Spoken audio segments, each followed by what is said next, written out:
many people struggle with bloating. Sometimes it's mild, sometimes it's severe, sometimes it's debilitating, really extreme.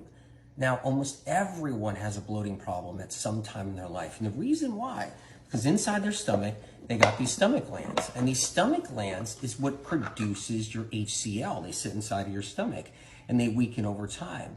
So as they weaken, food that you eat does not break down and digest well. The proteins don't break down at all. And then we start getting a problem. The proteins go rancid. As they go rancid, inside your gut, they start to putrefy. And then little bugs, bad bacteria, starts to feed on the putrefying protein. And that's why you start to bloat, because of those weakened gastric glands right here. We lose our HCl, and then things get worse over time.